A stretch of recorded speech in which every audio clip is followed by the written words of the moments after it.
भाग 1। गांव का छोटा सा लड़का सुबह के 5 बजे थे। सूरज अभी अभी अपनी किरणों को धरती पर फैलाने की कोशिश कर रहा था। गांव में हल्की सी धुंध थी और खेतों से मिट्टी की खुशबू उठ रही थी।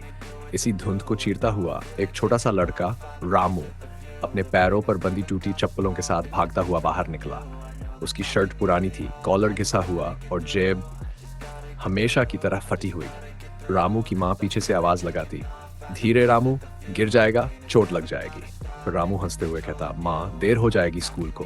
जिंदगी में उसके पास कुछ ज्यादा नहीं था, पर हल्की सी मुस्कान और बड़ा सा दिल हमेशा रहता था। भागदा स्कूल का रास्ता रास्ता और बच्चों का अंतर। रामू स्कूल पैदल जाता था। रास्ते में बड़े घरों के बच्चे साइकिलों पर नए बैग और चमकीली बोतलें लेकर निकलते। एक लड़का, रजत, हर दिन उस पर हंसता, अरे रामू, तेरी जेब फिर फट गई, क्यों नहीं नई यूनिफॉर्म ले आता। रामू मुस्कुराता, कुछ बोलता नहीं। उसे आदत थी, उसे पता था कि उसकी माँ दिन भर दूसरों के घर में बर्तन मांजकर बस इतना ही कमा पाती है कि घर का चूल्हा जल सके। नई यूनिफॉर्म एक सपना था। भागदड़ा भूख का स्वाद। स्कूल की छुट्टी में सभी बच्चे कैंटीन की तरफ भागते। समोसा, कचौड़ी, आलू बोंडा सब खरीदते। रामू भी कैंटीन के पास जाकर खड़ा हो जाता, लेकिन उसकी जेब में समोसा खरीदने लायक पैसे नहीं थे। फटी जेब और खाली भी।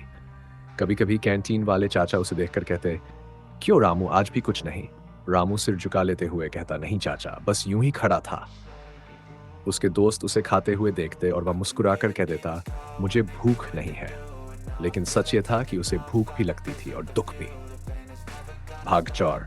रात की रोशनी और माँ का संघर्ष। शाम को घर पहुंचकर रामू मिट्टी का लालटेन जलाकर पड़ता था। माँ उसे देखकर कहती, थोड़ा आराम कर ले बेटा, कितना पड़ेगा। रामू बोला, माँ, मैं पढ़कर बड़ा आदमी बनूंगा, तुम्हें बर्तन नहीं मांजने दूंगा। माँ की आंखों में पानी भर आता। वह रामू के बाल सहलाते हुए बस यही कहती, मेरा बेटा बहुत बड़ा बनेगा। भाग 5। परीक्षा और टूटी पेंसिल। एक दिन स्कूल में परीक्षा थी।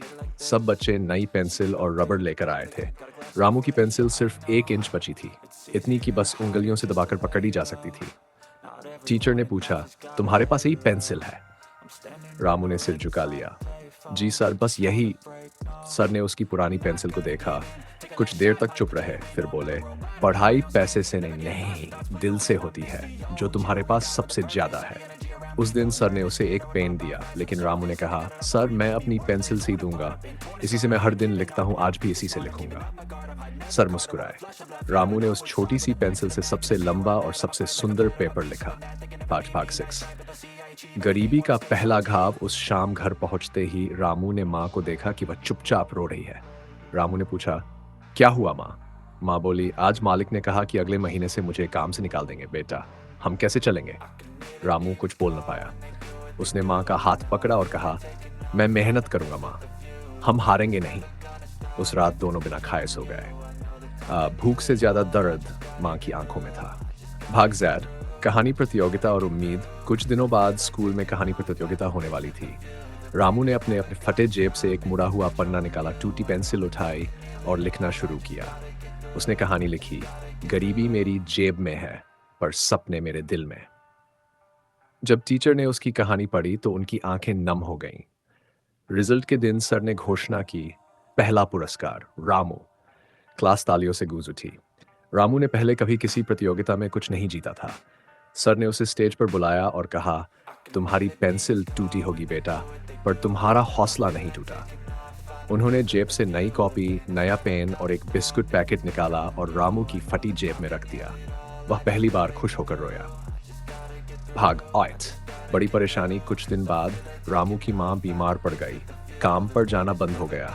घर में पैसे नहीं थे। रामू ने स्कूल से वापस आते हुए एक छोटा सा ठेला देखा। बच्चे मिट्टी की गुल्लक खरीद रहे थे। उसे एक ख्याल आया। वह घर जाकर खुद मिट्टी की छोटी गुल्लक बनाने लगा। अगले दिन वह स्कूल के बाहर बैठा और बोला, गुल्लक लो, 5 रुपये की। शुरू में बच्चों ने हंसी उड़ाई, पर धीरे धीरे लोगों को उसका लगन पसंद आने लगा। कुछ बच्चों ने खरीदना शुरू किया। पहली बार उसकी फटी जेब में 5 रुपये आए। उसने उन रुपयों को फटी जेब से निकालकर मुट्ठी में कसकर पकड़ लिया, जैसे कोई खजाना हो। भाग 9। माँ के इलाज का दिन। कुछ दिनों में रामू को 3 रुपये मिले।